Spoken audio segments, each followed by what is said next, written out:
Come the question of everybody. I see the chat box, so if anybody just has the questions, feel free to just type it up and I'm happy to answer it. So I'm going to go through some key principles when it comes to training athletes, mixing between coaching and physical preparation if you want, or strength conditioning, a bit of both, and then giving you the foundation.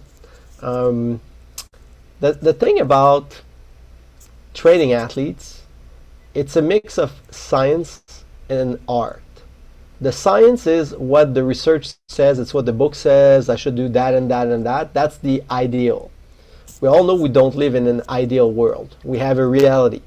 Maybe you have less time than we wish we had. Maybe we have less equipment or resources we wish to have. Maybe there's elements where they have school, there's holidays people will miss, and there's life, there's where you live, and there are resources that might not be available that you wish you had.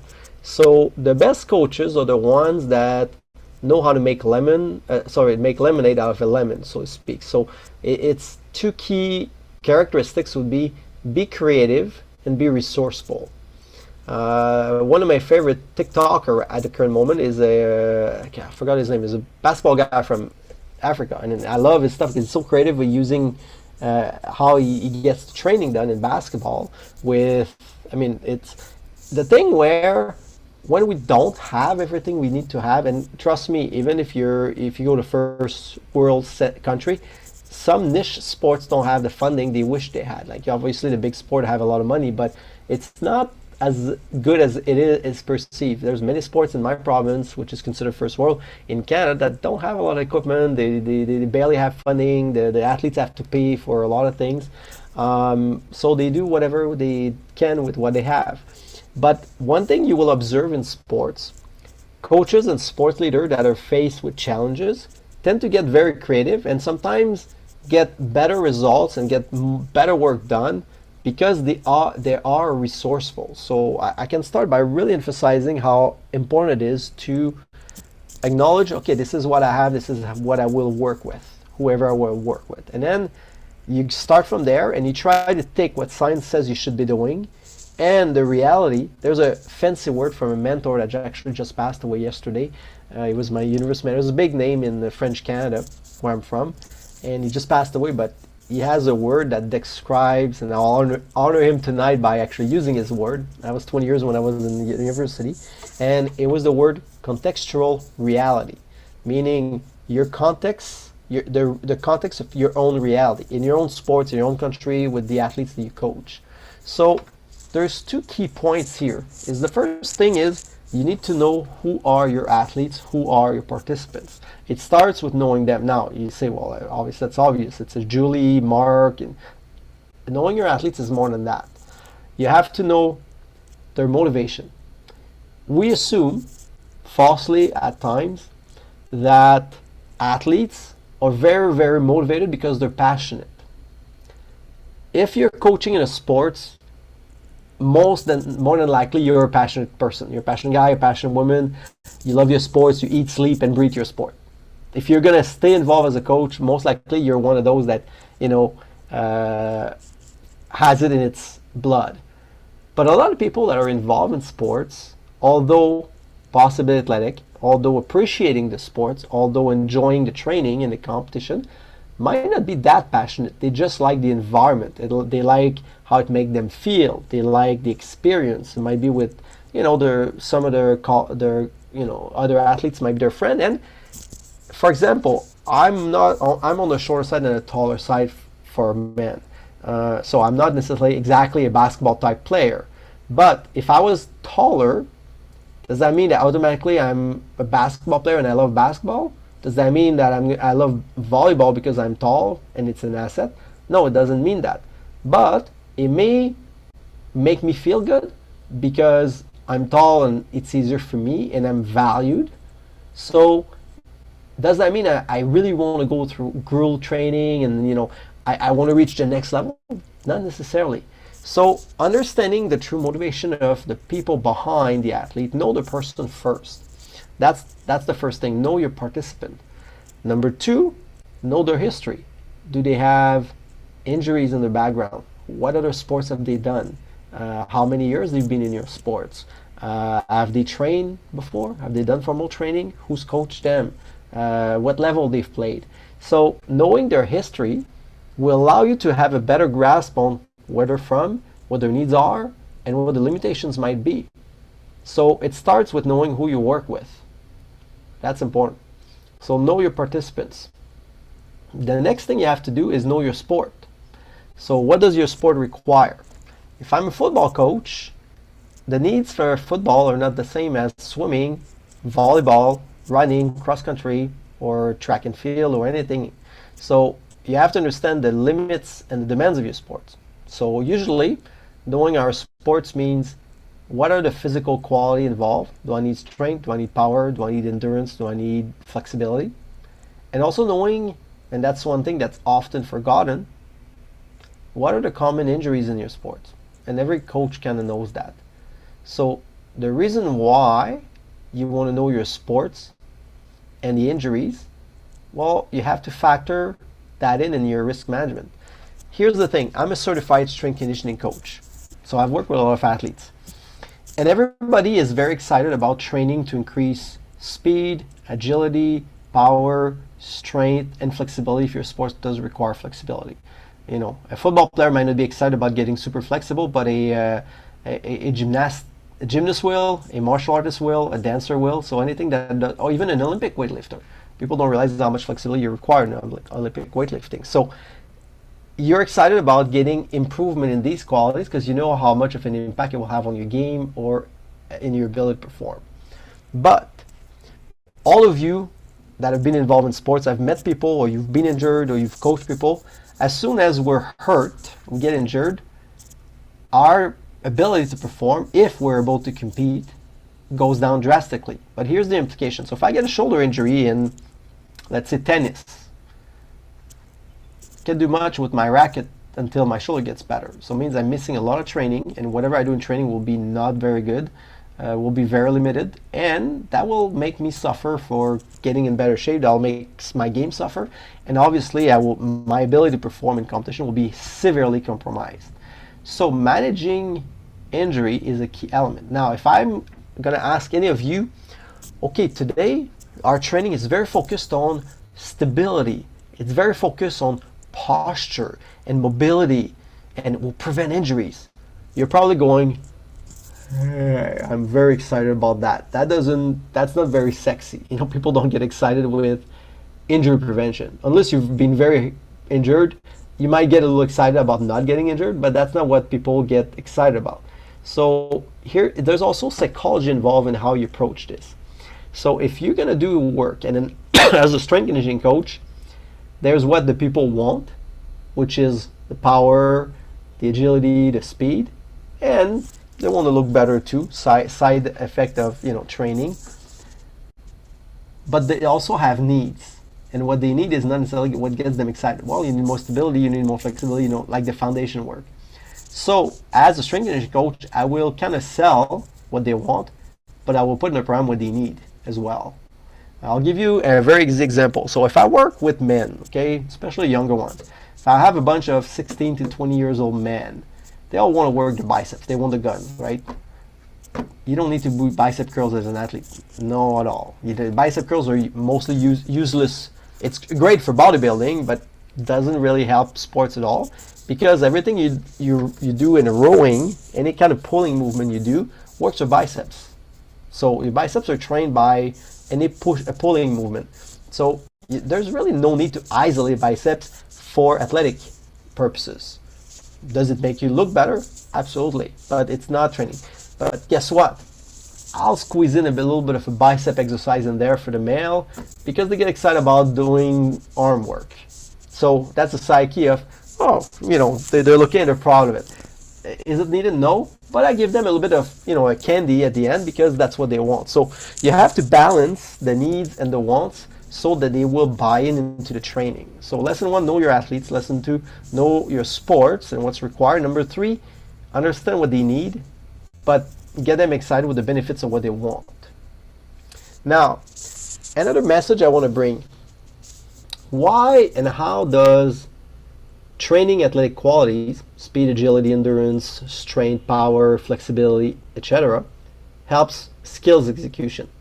So what do I mean exactly? So if I'm going to serve in volleyball, if I'm going to jump shoot in basketball, if I'm going to run and then have a start, how does all these things help me? If it's something is very technical, even golf, it's a very, very technical sport. People say you don't need to be in great shape to play golf, but here's the thing.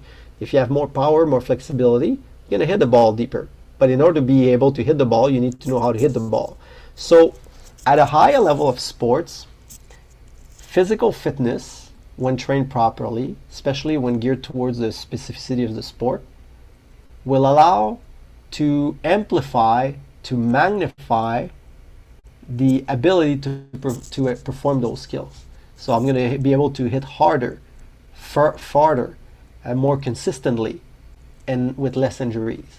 So when you get to a certain level of competition, the physical training supports the execution of the skills of the sport. I'm from the sport of baseball and softball. I don't need to be in absolute phenomenal shape like football, for example. But if I can throw, I can hit the ball, I can feel the ball, I can slide and run the bases, I can be an average shape and still do well. But if I get faster, stronger, more athletic, I'm going to do all these things even better. So you need the skills foundation first in a lot of sports, but the physical fitness will support the execution of those skills. So that is important. Now, what does an effective training program is comprised of? There's a few key elements. Number one, you want to develop what we call work capacity. What is work capacity? That's your ability to sustain effort and training over a certain amount of time. It's endurance, if you want. But it's also a little bit wider and bigger in definition. Work capacity is the ability to train at a higher level for a longer amount of time.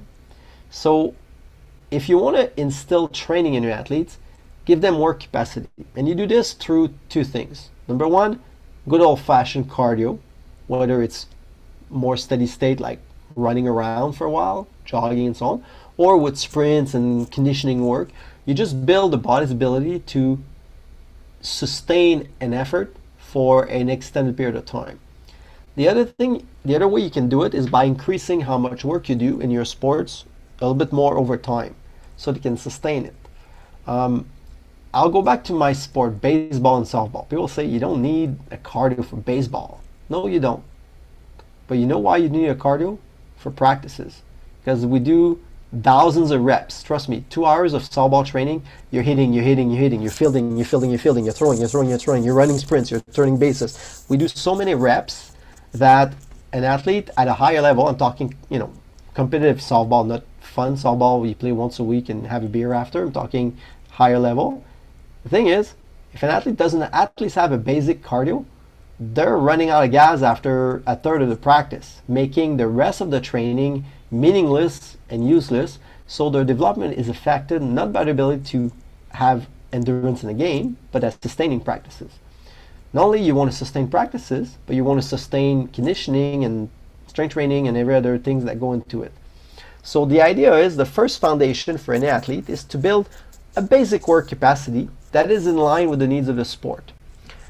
Do I need my baseball athletes to run marathons? No, not even 10Ks. It's not worth investing in running 10Ks because I don't need this. So I often tell the athletes in my sport, if you can run 20 minutes at a decent pace without passing out, you're fine. Baseline.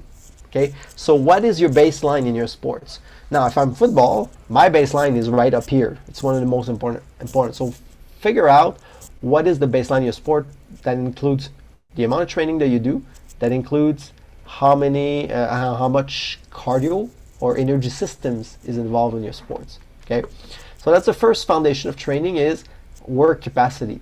Now, you have to be mindful of who you work with. Go back to who are my athletes. If you're working with 10 to 12 years old, don't go overboard with this. Baseline is fine. As they get older, you increase the demands. So that's one thing. Next thing is develop athletic skills. What do I mean by that? The problem nowadays is we specialize too early.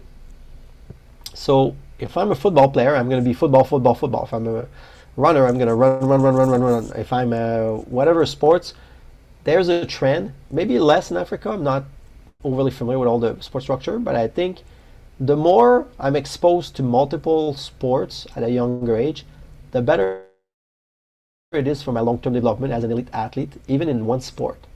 Why? The problem today, and this is very prevalent in the Western world, we build the player first, and then we try to make the player an athlete.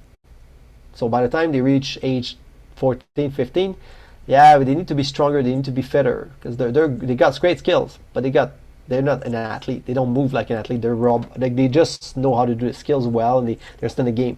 But you want to do the other way around. So you want to build an athlete first and add skills on top of that. That's a problem with early specialization in sports that don't require it. The only sports that are really early specializations are probably gymnastics and figure skating and maybe one or two others.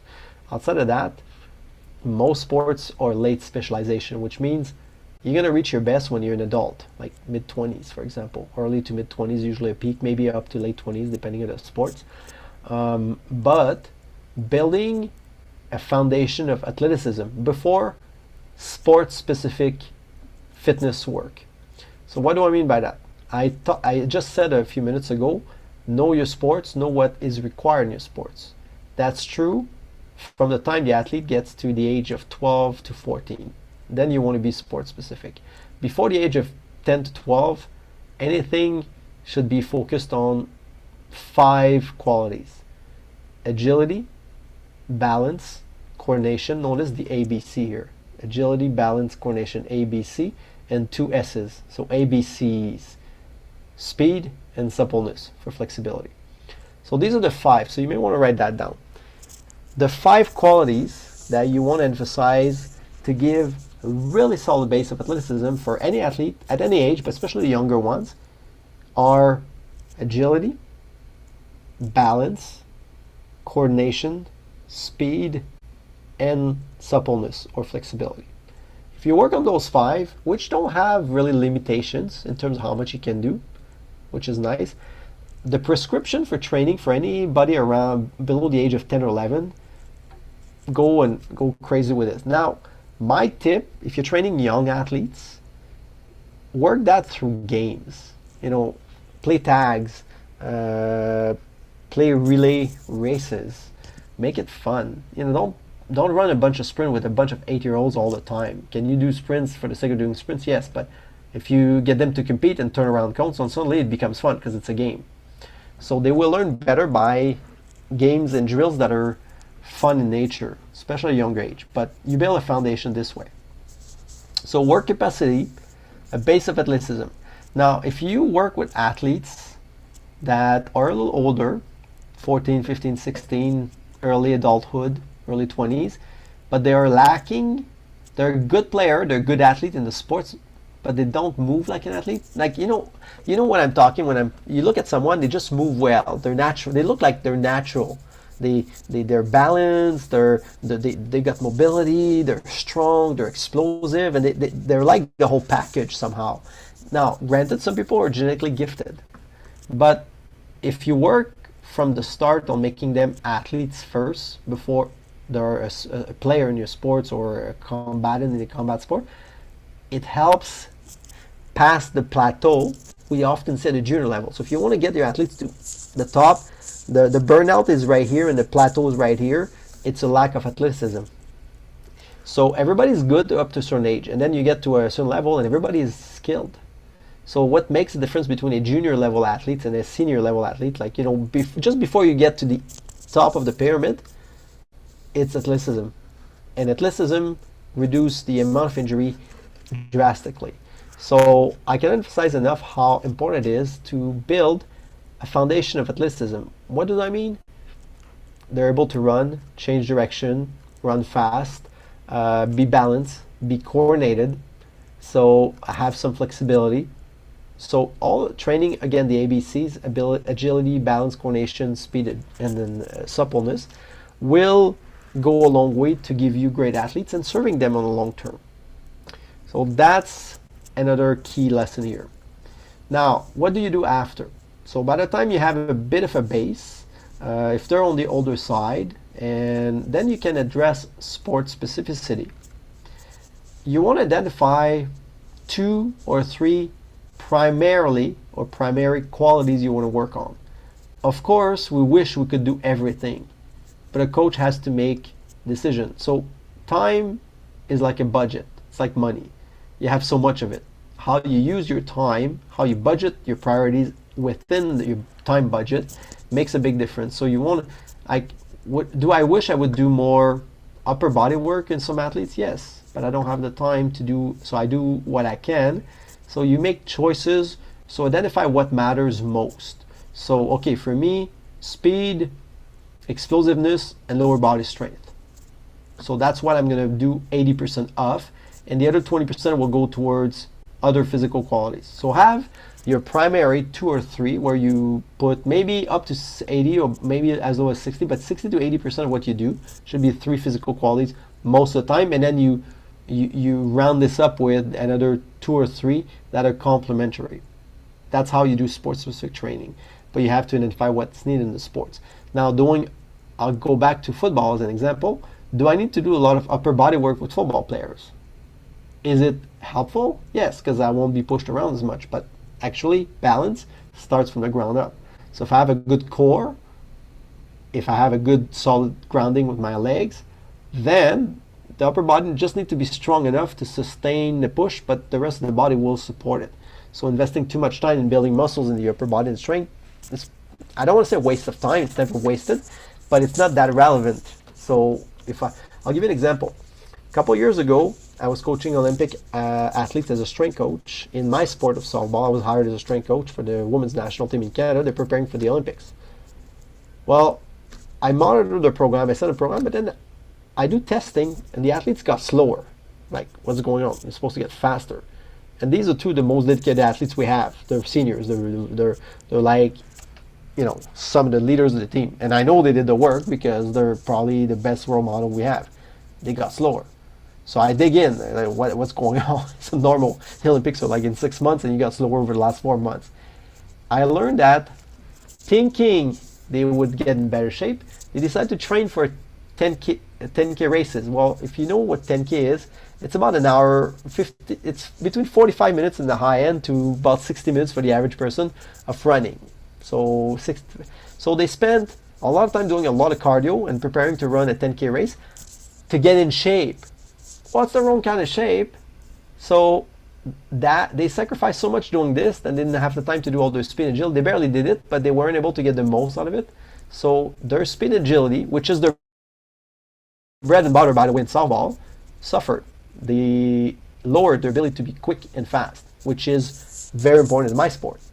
So if you do too much of something you don't need, even if it's not a bad thing, everything else will suffer. So when you train skills, you have to make the same decisions.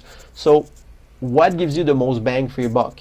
So when it comes to training, which skills are going to give you, some of you may have heard of the 80-20 principles. The Pareto economist from an old Italian economist came and said 80% of your results are the results of 20% of something. So 20% of your physical quality, 20% of your skills will give you 80% of your results. Just like 20% of the athletes will produce 80% of their results. It's sort of that one law that works well. So what is the 20% in your sports? What do you need most? Skills-wise and athletic-wise. Now, another key point, physical training isn't necessarily considered exciting. Practices in some sport can be long and boring, especially when you do a lot of repetitions. So one tip I can give you, try to build, both in your quote-unquote conditioning session or strength work and in your regular training session, what I call the cool drill. Have one exercise, one drill that is solely there for the purpose of having fun and have side benefits. So for example, at the end of your practices, if you want to work on conditioning, instead of getting to run laps, play a game of tags, figure out, do a race, or do something that has, the winner gets to not pick up the equipment, or even just a basic chocolate bar. People will fight over it just because athletes are competitive.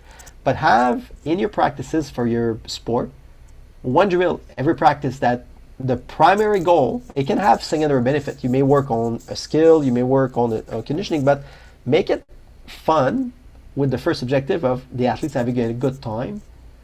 Same thing with conditioning. For example, in my strength conditioning, I do a lot of time long jump. Like at the end of practice, okay, who can jump the longest? What are we doing? We're doing what we call plyometrics. We're doing explosive work, but we do it with competition. Who can jump the highest? Suddenly it becomes fun. They like it. Or who can stay on the treadmill the longest at a certain speed? We've done that. It's exhausting, but trust me, they loved it. So anything like that, time them up around a bunch of cones. So make it fun and cool. Have one cool drill, whether it's a conditioning, so that even if the practice is long, boring, tedious, hard, they had a great time one time, at least a moment, so they will remember that. And that when the athletes know the cool drill is coming, they actually look forward to it. They know they will have fun in practice today. So it changes the perspective. So everything else, it's almost like telling your kids, okay, eat the vegetables, there's dessert. Here's the lemon pie, here's the candy, this is the chocolate bar. They know there's a chocolate bar. So it makes the rest tolerable. Even if they don't enjoy the meal or the vegetables you're eating, you have a chocolate bar today as part of the meal. So it makes the rest more easily manageable if you want. So that would be one of my main key tip. Now, John asked me to touch on preventing burnouts. Life makes already recovery difficult because you have to work, transportation, traffic, you have to work, you have to take care of family obligations, you may have to study, homework, assignments, whatever life brings. It makes it hard to train sometimes. So it adds up. Now, to understand where burnouts are coming from, it's basically the results of eventually buying too much on the credit and having too much debt. You get a point where it snaps.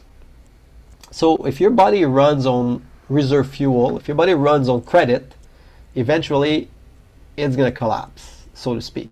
You're going to burn out. So you cannot afford to be on credit often. So how do you pay back?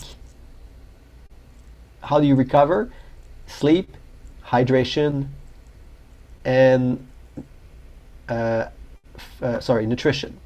So the three legs of recovery, and everything else is just add-ons. So supplements, massages, modalities to recover, and I teach this stuff all the time. I'm very familiar with all of it, and I really like that field.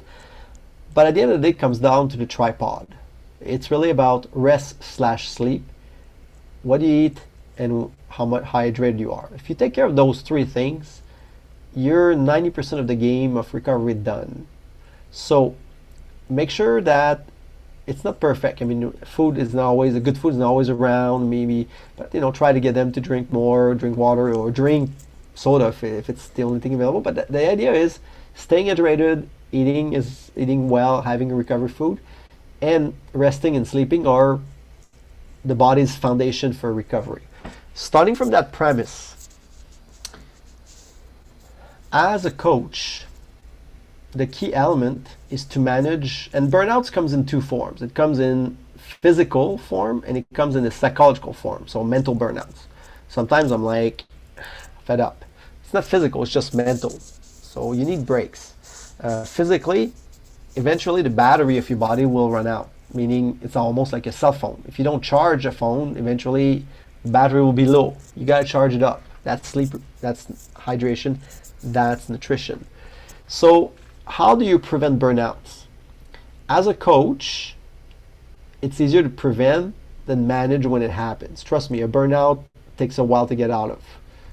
You have to take a longer break. So you want to sprinkle along the year, along the season, along the training year, recovery periods. And be strategic about it.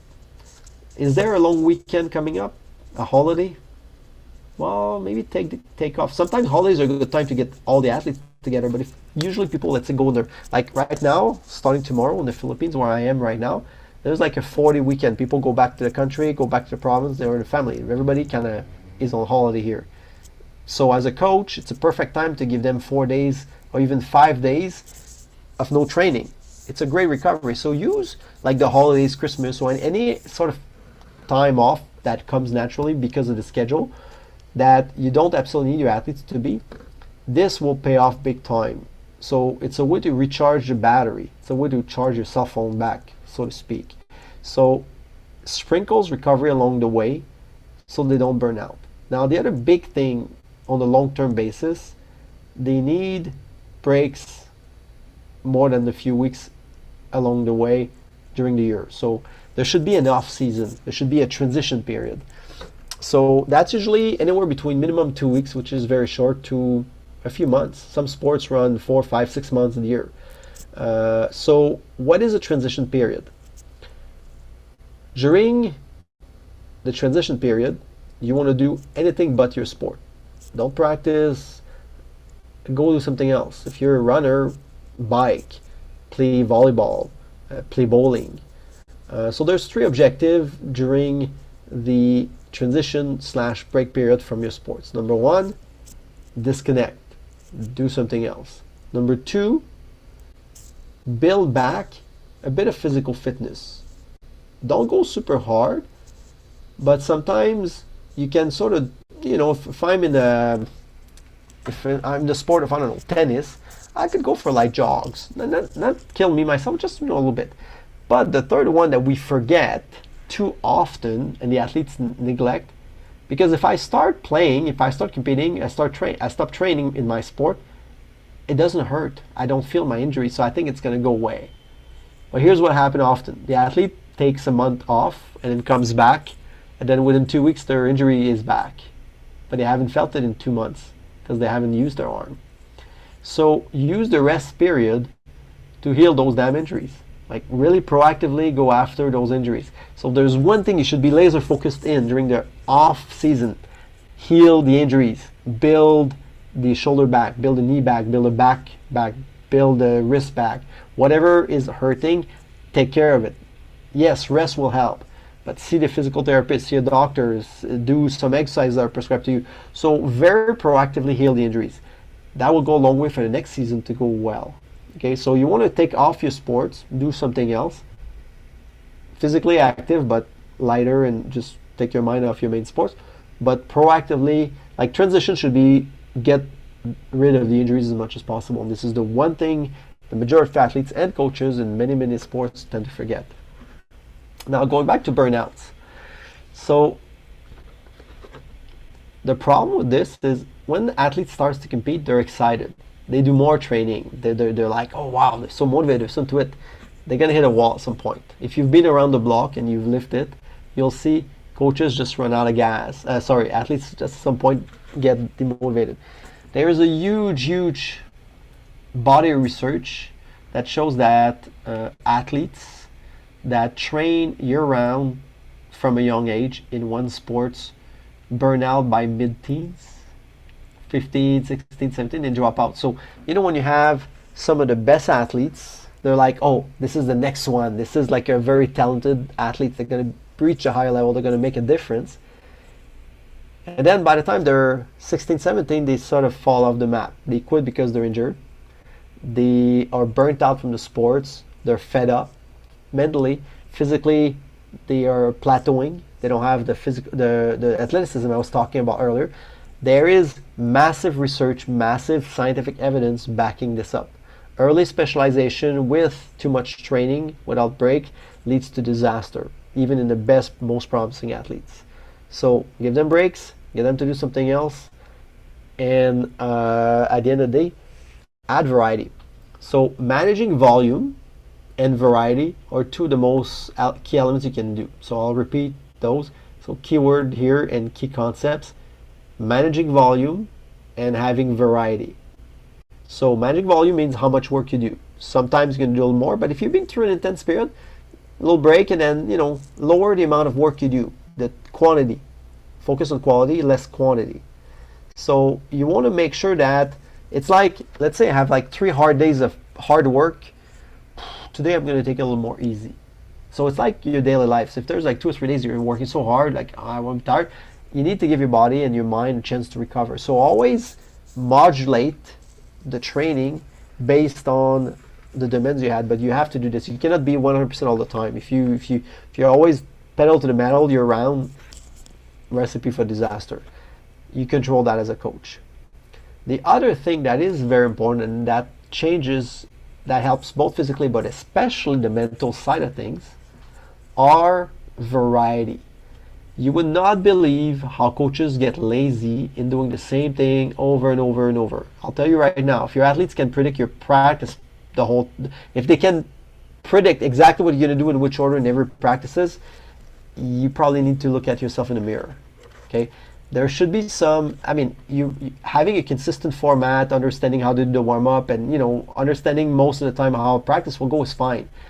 But they should not be able to pick without looking at their plan exactly what we're going to do, exactly how you're going to do it. It means you do the same thing all the time. But we get lazy. We like habits.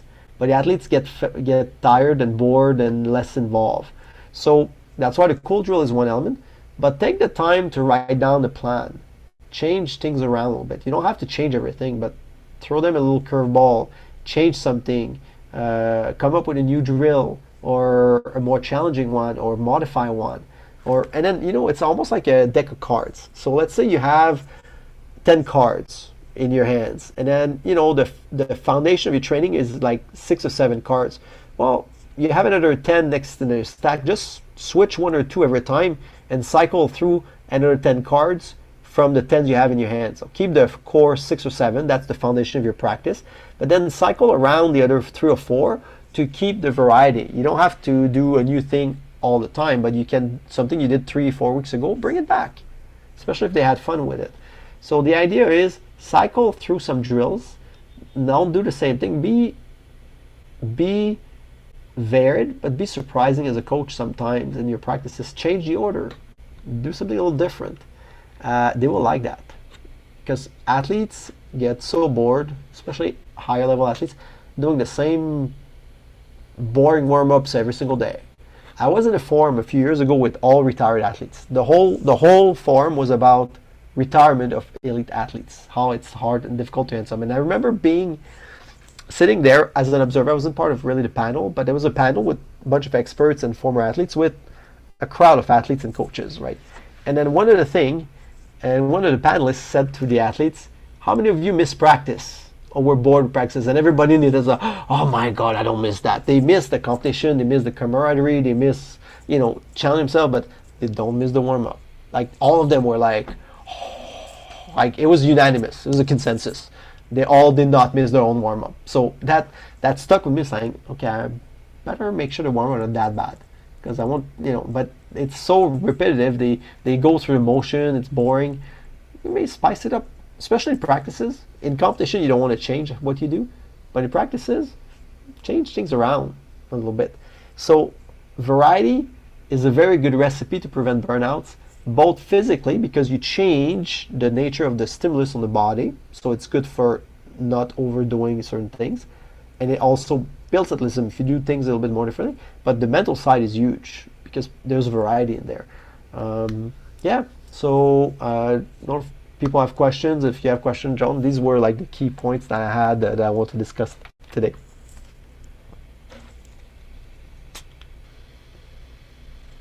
Okay, there's one question Steve asked, so maybe I can answer that one. And feel free to type in the chat box. So one question is, how do you keep your athletes struggling to execute the skills motivated to keep practicing? And this is a great question. So struggle is part of learning. So normalize struggle. So that's the first thing is, and everybody learns in their own speed. So the idea is normalize the fact that you're going to face obstacles, that you're going to fail, that it won't be perfect, that you will not succeed right away. So to also frame learning, especially new skills, as a way to learn and as a process that takes time. Everybody wants results right away. But as a coach, if the athletes struggle but they feel supported, they feel that you're not disappointed, and that you got their back, the more likely to keep working. And also, very important when it comes to this is it goes down to a bit more the psychology of practice planning and obviously managing athletes. People, one of the four leg of confidence building, the self-efficacy theory it's called, that's fancy university words, Bandura's theory if you want, is previous experiences. So one of the way to build confidence, self-esteem are previous experiences. So if I've had only bad experiences, then my confidence is in the toilet. So I need to build little wins along the way. So as a coach, one of the things you want to do is adapt the drills and the activities to a level where the athletes can be challenged, but also experience success. So if you're able to, let's say 60% have some success, it doesn't have to be 60 or 70% every time, but if you can and you build it, once you face struggles, because everybody doesn't improve at the same speed, there's times, you're going to plateau and have struggles, but you build that deep confidence in yourself that you can progress because you've experienced it before, you've had success before. It makes it a lot easier to deal with it. So as a coach, be strategic in how you structure deals. Now, when you deal with athletes that have huge gaps in ability, like you have a very good athlete and someone with little to no skills, that makes it difficult for a coach. I mean, you cannot individualize everything about one drill. You're running one drill for the whole group or the whole team. However, if I can give you I teach classes at college and I do physical activity with it. And sometimes I have very high end athletes and I have people that hate moving. So I got to deal with the extremes. And I've had athletes in my context. So that's something you deal. But here's how you do it. Make it a little easier. So if you have struggling athletes, the one that are like the lower third of it, if you take a cake, chop the cake in 3 slices. You got the top, these are your top athletes. You got the middle, they're average, and there's the one that are less inclined athletically or less talented or less developed. So you just did 2 lines. So you don't want to average the drill level of difficulty in the middle. Use the bottom third as your baseline. So for your lower skill athlete, the baseline will represent something that's achievable, maybe a little bit challenging. It'll be probably a little too easy for some of your average athletes, and it'll definitely be too easy for your good athletes. But here's the thing. Instead of setting a drill with a level of difficulty, then you have to identify and point at athletes because you're not the good one. Everybody knows who are the ones struggling, but for you we'll make it easier. Okay, it's okay to do a little bit easier in adaptation, but you don't want to make it so much easier that you single out the weakest one, so to speak. Do the other way around. Make it more difficult for the good ones, so that your baseline, the level of difficulty to start with, is kind of like at the lower third of the cake. So in other words, if you take 3/3, like 33% of where your athletes would be, that's your baseline. That's too easy for probably 2/3 of your athletes. But raise the bar for those who are more challenged. Like for example, football. If I'm doing kicks into the goal, well, the average will be, I want you to hit the left side of the goal at such a distance. That's your baseline. And a reasonably level of possible success for your less skilled athlete, the ones struggle, and probably quite easy for your average athlete, and definitely way too easy for your good athletes. But the way you do it is move your good athletes further back, and then get them to hit the corner instead. So everybody, it's easier to highlight the good ones and challenge them instead of putting the spotlight on someone who already know they're not good. Like people know, like we know who the good ones are, but instead make it a little bit more average, and that's probably going to be easy. And then just raise the bar for those and challenge them individually by challenging your better athletes to, if I'm in basketball and I am doing free throws, well, I don't know, like I want a percentage of success. Let's say successful free throws, maybe 50%. Well, for your good ones, it could be 65 or 70, or back up, 3-pointers, but maybe 2 feet further. Whatever it is, maybe get them to do a spin and then throw afterwards. So add something more difficult to challenge them, but geo or you're not putting in jeopardy, if you want, the confidence of the ones that are already struggling. So that would be part of my answer for this. All right, so there's a few more questions. Sometimes an athlete may not sleep at night because of pain after an intense training. How can such an athlete be helped? That's a good question. Well, to start with, let's make a difference between pain and being drained. That's two different things. And pain needs to be defined. So there is being sore from training. That's just like, oh my, like my, walking funny because it's almost discomfort to walk because you're so sore. But it's not necessarily pain. It's not bad. It's just you did so much that you're like just sore and it's uncomfortable to move around. But pain is when your face goes, ouch, oh, your face is like, it's really real pain. It's sharp. It's not like, pain is the alarm system of the body. You're really hurt. So when you experience physical pain where your face goes, ouch, that's real pain. That's not discomfort from, I did a little too much yesterday, my shoulder's a little sore. If you get the vaccine, most of you probably got one vaccine, next day your shoulder's a little tight. It's not pain, it's just discomfort. That's fine. But if you hurt something, that might be better because the training was too high. So being drained and exhausted should lead to sleep. But if you've done too much work and you're in so much pain because perhaps it was too much work. So I'm not sure how to answer that question, honestly. But being drained should lead to probably easy sleep because you're so tired. But if you're too sore, it'll be discomfort. So part of it is maybe managing the amount of work you do, and I don't want to go in. I could go a long time into sleep, but the sleep environment is another factor. So I would need more information, to be honest, because I'm not totally sure about what kind of pain you're referring to. Again, you have to make sure what the nature of the discomfort or pain is. And see if you work through actual pain, like your shoulder hurts, but every time you do something overhead, their face, and you shouldn't work through that. It means you're making things worse. Next question: when drafting the training program for team sports, how do you take in consideration the individual athletes' areas of strength and weaknesses? Well, this is where it goes with the previous answer a little bit, adapting demands. But more specifically, the younger the athletes are, the less important it becomes. Just make them better athletes, get them to run around, build a foundation. Some of them will be a little slower, some of them will be a little faster, that's fine.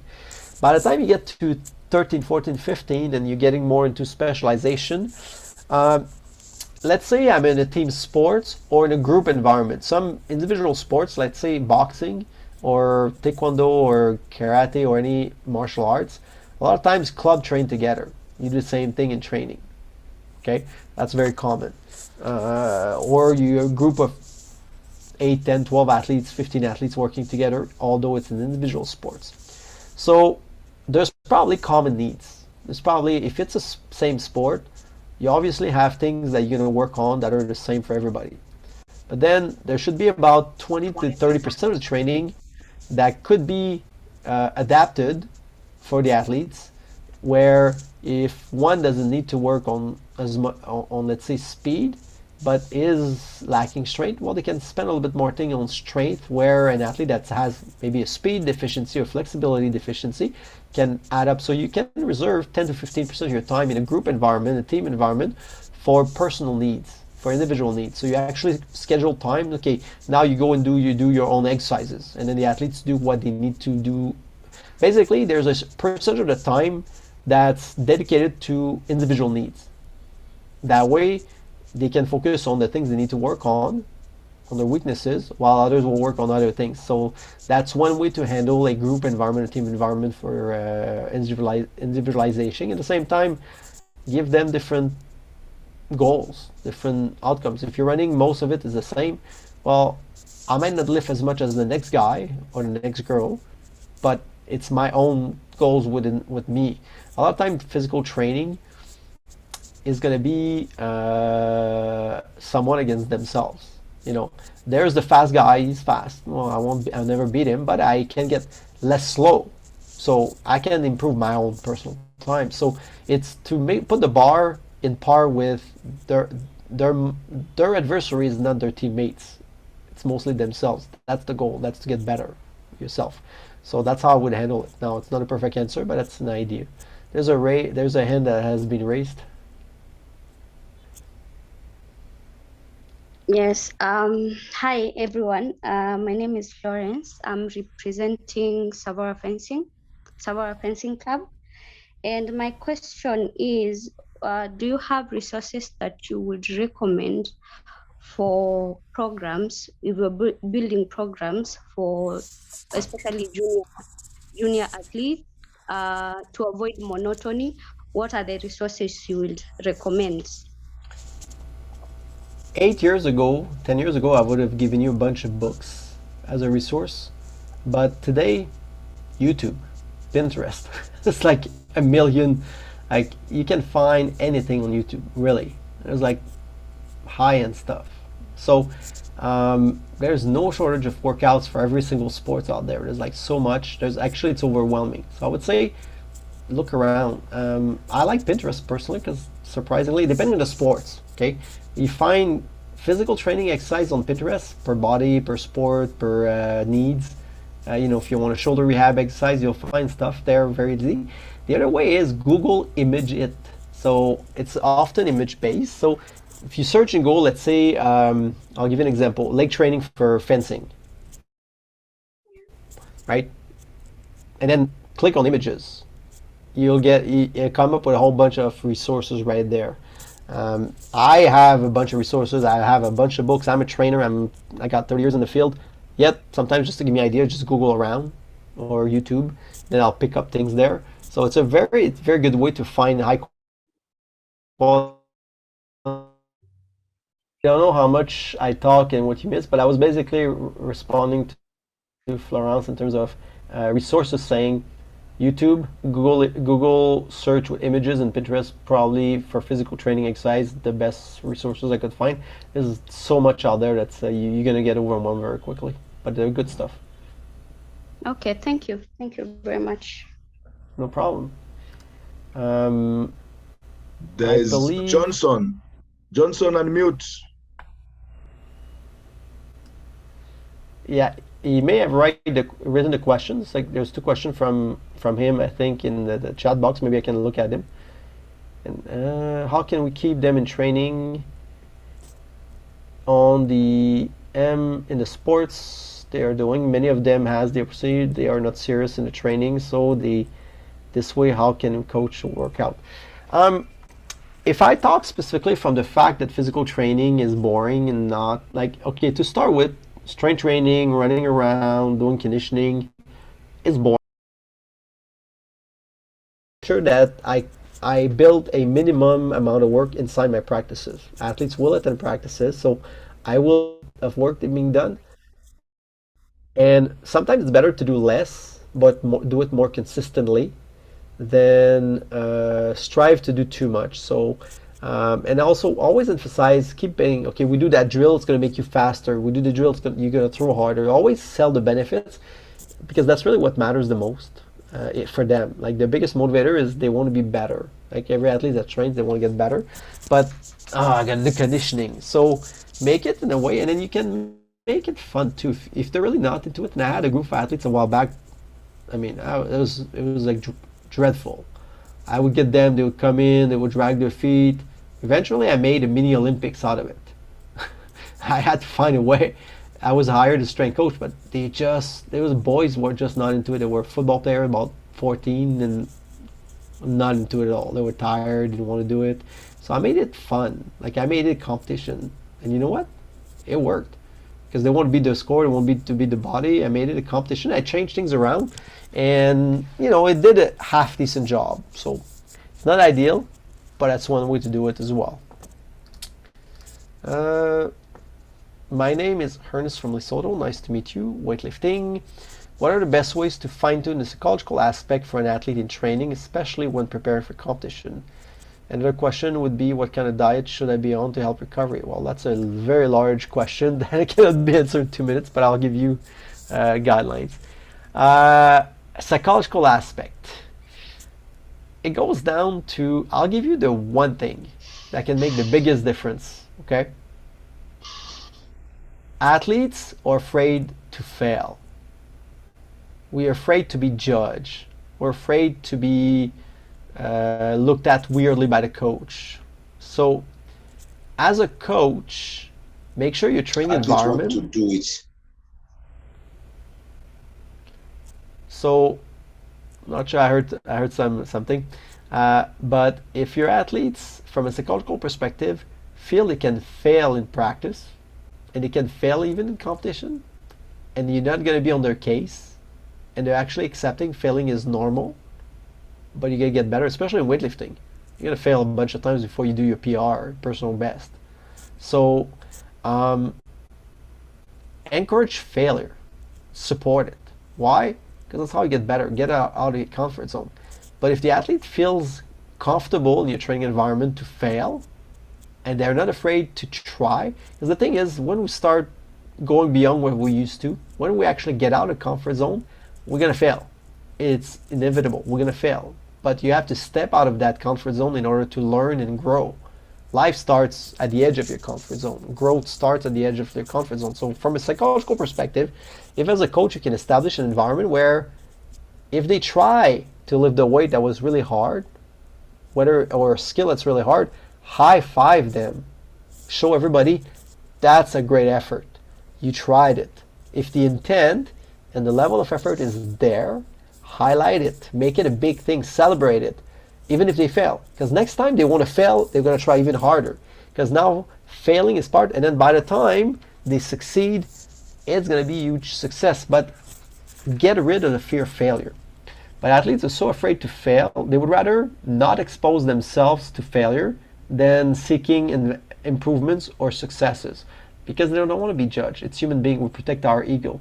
So as a coach, emphasize, hey, try as hard as you can, get out of your comfort zone, and if it's okay. But if they don't feel like, if you have an environment from a psychological perspective that is safe to try, because if you show me a new way of doing something, and then every eyeballs is on me, I'm gonna get nervous, and if I screw up, if I miss, then I'm gonna be disappointed, and I'm gonna see the eyes of the coach that he's disappointed. Well, no, don't be disappointed. Be happy. Hey, you tried. Go ahead again. I'm with you. And then even if they, like, I'll give you an example. In my sports, one of the most difficult skill is to dive for a ball. You're running towards a ball that's in the air. You're gonna dive to catch it. This is incredibly hard. And then you know what? You can look like a fool when you miss. But every time they miss, like even in a game, I make sure that when they try, sometimes the decision is not the right one, but the intent was good and they really tried. They come back to the bench, I high-five them, said, hey, great job, let's learn from this. Could you have done it later? So we use the failure as a learning opportunity, but it's never a failure. It's just another way to learn. So if they're not afraid to learn, if they they feel they can trust you with their being vulnerable in practice, they're gonna run through walls for you, especially in weightlifting. Make it normal to fail. Just that, I think, is a huge gain for coaches, because we're in people judge and they look at the others, and like there should be a team environment where exceeding efforts is very important. So that's one of the most important. When it comes to diet, that's a whole other topic. When it comes from intense training, usually there's two key things. Number one, almost right away, immediately after the intense training, you want to have some sort of food. Could be a shake, could be chocolate milk, could be a banana, a fruit, some yogurt, like something with carbs and maybe protein. But then they just have something to replenish right away. Even if you're going home and have a meal later, half a sandwich, anything you can snack on, almost right away. There's good evidence, and it's a good practice in sports nutrition to have something to eat when you walk out of practice, so to speak. It could be a shake, a Gatorade, a banana, even a chocolate bar. Not ideal, but have something you can just eat right away. That's going to help.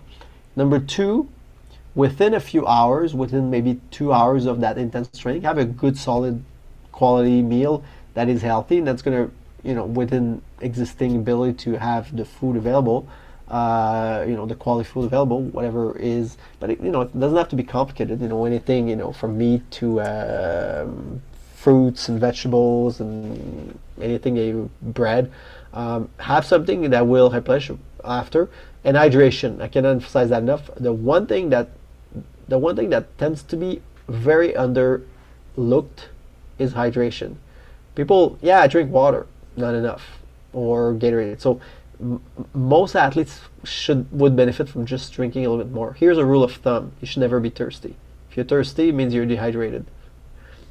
So you should drink more often, but not when you're thirsty. But you want to make sure you don't get thirsty. Now, you don't have to shove like a whole bunch of things down your throat. It's like, have a sip of water consistently, regularly throughout the day. That alone makes a big difference in hydration. But that sounds so simple, yet it's it's one of those things that's overlooked a lot, and that makes a big difference. Because 2% dehydration leads to a 20% decrease, give or take. I'm rounding up. Decrease in cognitive performance and your brain's ability to process things. So you're slower. Basically, you're not as sharp up here, and physically, your performance goes down by 20% too. So think of it as, when you're thirsty, you lost 20% of your athletic abilities and your ability to process here. I'm oversimplifying, but in a nutshell, that's something around those things. So not being thirsty actually enhances performance and recovery.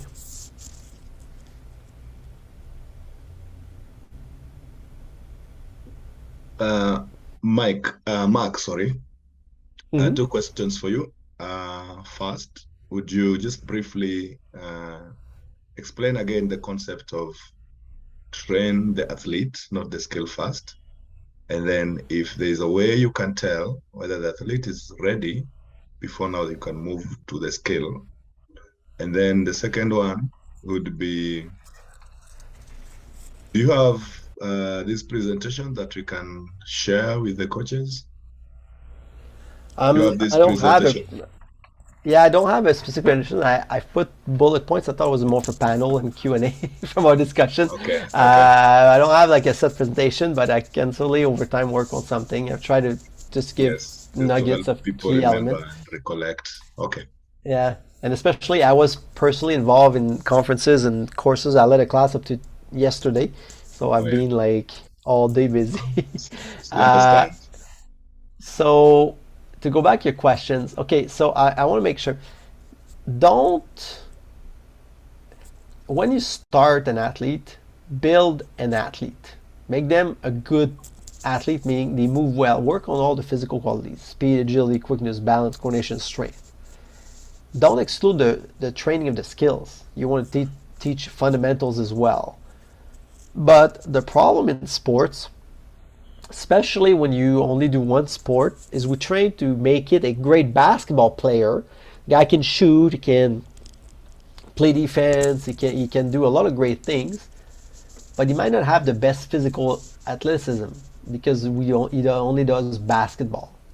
So my point was, build an athlete, not just a basketball player. So that was more. So one, basic skills, go with basic training, but most of the time we build the skills first, and then eventually we say, oh, I think it needs to be more athletic. No, you want to build the athleticism from the young age and build the fundamental skills at the same time, but don't overdo the skills to the detriment of just making the youth a better athlete overall. Because the problem is, if by the age 12 they're highly skilled, they're effective, but they have an average athleticism, it's lacking, it's gonna hurt them a few years later, not only in more injuries, but eventually they will plateau because everybody else is in better shape than they are. They have a better base. So build a foundation of athleticism early. That was the main point. Just don't emphasize the sport alone. And we see way too much of that. If the young person plays football, runs, does martial arts, year-round, that's fine because they do multiple sports. They're going to become a better athlete just by being exposed to different sports. But if they only do one single sport from a young age, we're looking for trouble in the medium to long term. All right. Is there any other concern for Mark?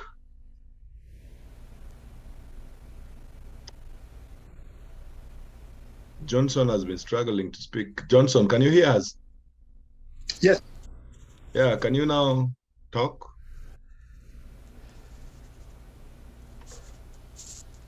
He did ask his question in the chat earlier, I Okay, think. okay. Joki, I This think, has a question. Jockey has a question, yes. Yeah. Hi, I don't know if you can hear me. Yes. Yeah, we can. Okay, so I just wanted Mark to emphasize a little bit about the burnout, especially the psychological burnout. Like, how can you tell an athlete is experiencing psychological burnout? And then Yeah. also, if you can touch a little bit more about managing injuries, how you can as a coach prevent them from occurring instead of managing them after they have occurred. Those two questions. Can you ask the second question again? I'm not sure I got it. Or the first one. The second or one. the second one. Oh, so I wanted to know about the managing of injuries. As a coach, how can you prevent injury from occurring instead of Okay. managing injuries after they have occurred? So mental burnouts and physical injuries. I got it. All right. Mental burnouts, I would say, I go back to the two key elements. Breaks along the way. Actually, three elements.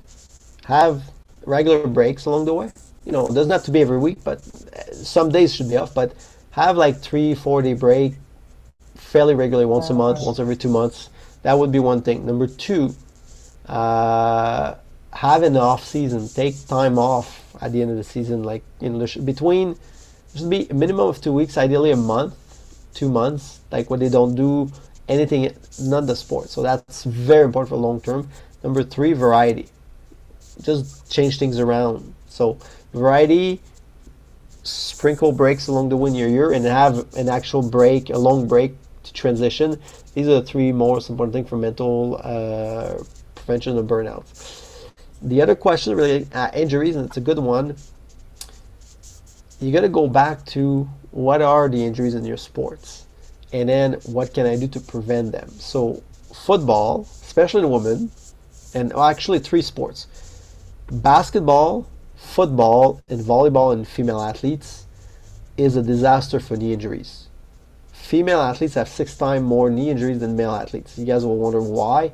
The wider hips, because the legs are more like this way, so it's called a Q angle. So women are a lot more prone to knee injuries. Now, is it preventable? Hell yes, it is. Studies are incredibly showing magnificent, like significant results in, you know, reducing drastically the amount of knee injuries. It's not hard at all. They have to learn how to land, just to absorb the landing. If you think about it, volleyball, you're up in the air. Basketball, you jump in the air. And then basketball and football have the lateral movement. But again, you change direction quickly. So if I'm going to go this way, I got to brake and then change direction. So it's all about deceleration training. Most people focus on explosiveness up or explosiveness laterally. So they focus on force generation, okay, on starting strength. But the problem with injuries, it's not when you accelerate, it's when you decelerate. When you land, when you absorb, when you slow down, when you change direction. So the deceleration muscles needs to be trained. And this is the highest source of injuries in a lot of sports, but especially football, as I said, basketball, and it's true in a lot of sports. So controlling the body on the deceleration part is a huge part. The other thing is just do a regular, like how bad the warm-up can be sometimes, so having regular warm-ups, but do exercise that do prevent. So if in your sports you have, I don't know, shoulder injuries that are common, Google up shoulder prevention injuries and add them up to your warm-up. Do them on a daily or every other day basis, so whenever you train, trust me, your shoulder injuries will go down drastically. That might take 2 minutes to add to your warm-up. So add 2 to 4 minutes to your warm-up and get your athletes at the end of the usual, you know, run around, move your arms around, do mobility, a couple sprints, things, and then give them 3 minutes to do some shoulder strengthening exercises. If shoulder is a problem with your sports, just include prevention exercise in your daily routine, that alone will go a long way. And then know what the injuries are, Google prevention exercise for them, and do it.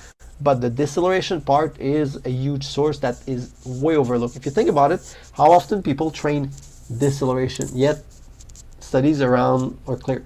The other thing that makes a big difference is a strong core. That would be, most people think of core as abs exercises or doing ab training. While it's not wrong, core training is not just doing a bunch of abs to get a six pack. It's actually the wrong kind of core exercises. If you do things that look like the plank, when you're on your elbow, any kind of plank looking exercises, any kind of movement rotationally will train the middle, the trunk, because basically the body, when performing in the field or performing any movement, is it's a toe to fingertips movement, so the whole body is involved. So you have the upper body, you have the lower body, and the united part, that's the middle, that's the core, that brings both together. So we work as one unit in the human body. So to make to make the whole unit solid, you need to make the core a little tighter, a little more solid. Train what we call core stability. That would be some ab exercises, but not the usual six-pack, crunches, leg raises type stuff. Just Google around core stability exercises. So core stability exercises, deceleration training, and whatever part of the body that gets injured that you can do prevention exercise for would be probably your three best things to do. That would probably cut the injuries by 50, 60, 70% and make them less severe when they happen.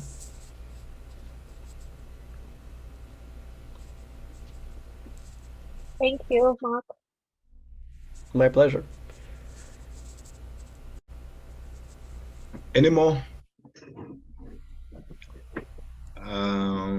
If there's none, I have one question. oh, all right, kindly go ahead.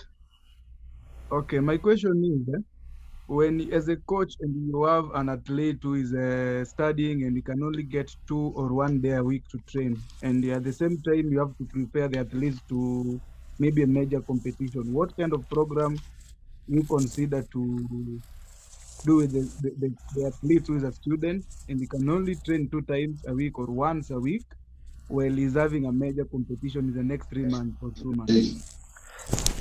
Make the training short that you can do at home.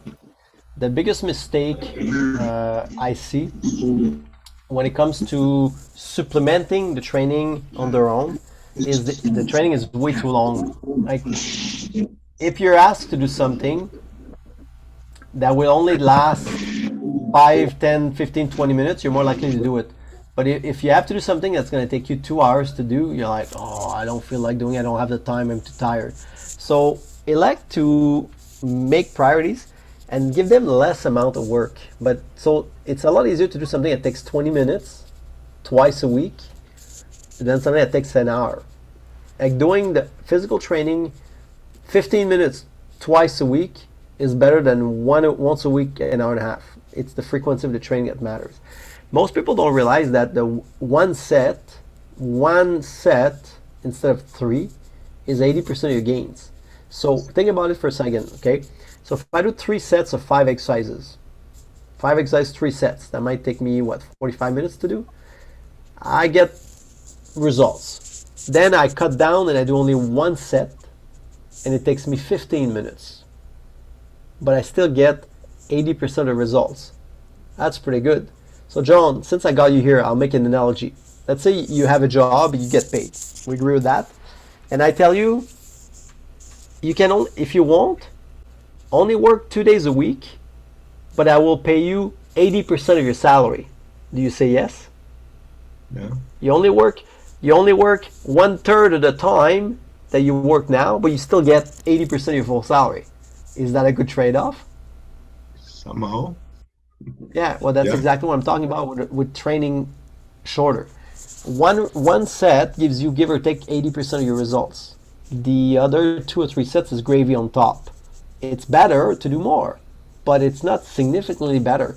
If you do one good working set one time, I would say do 1 or 2 sets, but keep your training shorter, less exercises, they're a lot more likely to do it. If it's too long, like myself, people will skip it, they don't do it.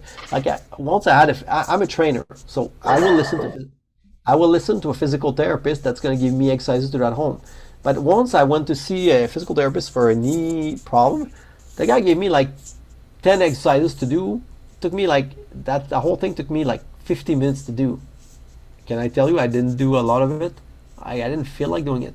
But then I saw another physical therapist 2 months ago.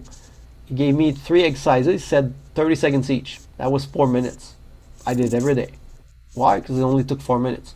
Also, you can break down the trainings. They're very busy. Give them options. Give them blocks. Okay, so block 1, block 2, block 3. You can do the same thing in 3 blocks, or you can do block in the morning, block in the afternoon, so they can squeeze in, let's say, their ab work or their, so make it easy for them to do, and make it as convenient as possible. Convenience beats volume, because they're gonna likely. If you can have the best problem in the world, if you don't do it, you won't get a result. So if that athlete is so busy they cannot come to training, they got school, give them complementary work at home, but make it. Just pick the key stuff, 1 or 2 sets. They will like, oh, only that? Yes, they're likely to do it. That would be my response. I think I have something to say, John, please. Go ahead. Yeah. In terms of weightlifting, sir, are you telling me in weightlifting that we should do like 20 minutes program for the athletes that is elite, or the one that's starting the weightlifting, the young ones? I mean, the young one is okay, but what about the elite athletes? Can we do 20 minutes program for them for twice in a week, in a week, and then how do you think they're going to improve? Okay, are they? It's a very strong program, yes. Yeah, you're talking about the sport of powerlifting or weightlifting, right? Yes, powerlifting and weightlifting, yes. Well, your sport is lifting weights. So yes, of course you can do more. So if I'm an athlete in soccer, in football, then lifting weights is complementary work. Yes, exactly. So it's different. In your sport, yeah, you can do more, obviously. But again, because you lift heavy, you need a warm up. Obviously, you're gonna work till you get to the load. Yeah. But the actual work, like if you look, and the thing with the weightlifting is you have a lot of rest time because you work with the nervous system. So you do 1 set, you sit for 2, 3, 4, 5, 6, 7 minutes sometimes, and you do another set, and it's all about quality and very few reps. So your training scheme is quite different from the average athlete that trains for everything. So in your case, volume matters. But at the same time, it's all the quality. Sometimes you do more volume, but if like myself, if you add up all the sets you do, it's not that long. But if you only had 20 minutes 3 times a week, I'm sure as a strength coach in your sport, you'll figure out to do, okay, I only have 20 minutes to train. What can I do that's going to maintain or give me the best bang for my buck with that 20 minutes? And I'm sure you could do a pretty good job with 20 minutes. Is it ideal? Yes. No. But will it work? Or at least minimally give you some results? Yes. It's not ideal in your sports because your sport is the weightlifting. But you could probably figure out, okay, I'm going to do only squats, bench, or, I'm going to do 2 exercises only today, and then tomorrow we'll do 2 more, and still get 60-70% of the benefits of a full Yeah, you're right. Yes, it's true. So that was my point. I have something to say about football. In football, when you are training the young ones, the maybe under 13 footballers that are just coming up. I mean, all those ones just need to be playing on the ball and run. And after some times, they enjoy just to have the fun, just to have the fun in football. And the youth one have the fun.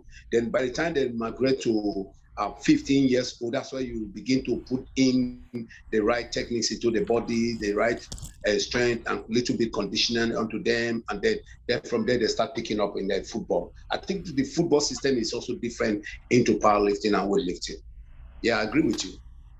Yeah, and then I'm not a football coach, but here's what I would do if I was coaching football. I would pick 4 to 5 exercises to do 1 or 2 sets of twice a week with the youth. I'll give you, and I wouldn't do it in the weight room, I would do it outside. Like, okay, if I'm in the field, I would do lunges. That's an easy one. I'm not even talking about plyometrics. Okay, I would do lunges. That's one of the lower body. Push-up Yeah. would be my push exercises. Then I would find a way to do Upper some body. pull, maybe some pull with either a partner, a bar, or some elastics to do pull work. Yes. That's 3. Yes. Then I might do a posterior chain, so maybe one leg or two leg pushing through the heels to raise the butt up. That alone, or put your feet on the bench and raise the butt up. That will do the posterior chain. And I would do a one core. And then I might even do it as a circuit. So let's say I'll do a bunch of station, and the athletes go around. I might take 5-10 minutes. Done twice a week. It's That's good. that's how we do it with a bunch of 10 years old, for example. Okay. What about in athletics? In athletics, how can we train the youth and the young ones that is coming from athletics, and then most of them want to do athletics. Some of them love to do maybe 100 meters. They will like, oh, I want to do 200 meters. Oh, I want to run 50 meters. How could you train those ones, the young ones in athletics? I'm not sure I get the question. I know you're talking about the ones that want to do athletics, but what's the question? The question is that in athletics, runners, someone who want to do runners, how will you get them involved in training when they were you? In which age can you involve them? Because also I think that this is also similar things like football, that when they were you, they need to just come to feed and run around and this. So I'm a strength and conditional coach. Okay, are you asking? Coach. Yes, I'm asking the question. Yes, I'm asking because I wanted to know. Yes. How can we train, the runners? Yes.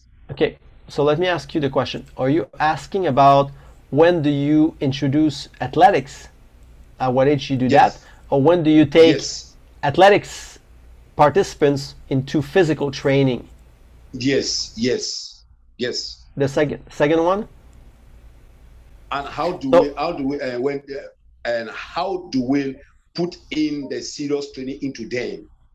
Okay, so first of all, track and field athletics is a foundational sport. You run, you throw, you jump. Yeah. So swimming, gymnastics, and track and field or athletics are like the three most foundational sports you could have. It has everything. Yeah, but these three sports, like you take track and field, take gymnastics, and take swimming. Okay, gymnastics. You've got just about everything for most sports, because you throw, you run, you jump, flexibility. But track and field, any age you want to run, throw, and then jump is very good. So starting at very early is good.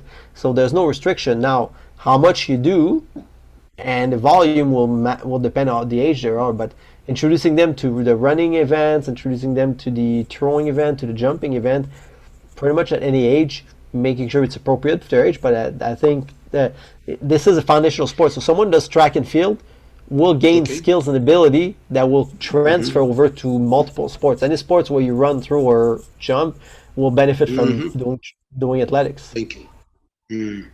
Thank you so much. No problem. All right. I think, Marc, we wouldn't want to keep you here for so long. We really appreciate your time, and I believe... it was a pleasure. Yes, I believe all the coaches have understood why it's important to have an effective training program and the factors to consider while coming up with a program. So I believe there's no any further question, and I just wish and hope that we'll have another session with you when you're available. You are free to suggest a topic that you would want to discuss with us. But as always, we would, whichever area that we feel we need some help, we'll throw it to you.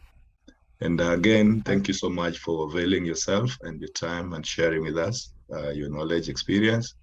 And we've learned a lot from you. And I know the coaches who attended these sessions have really learned a lot.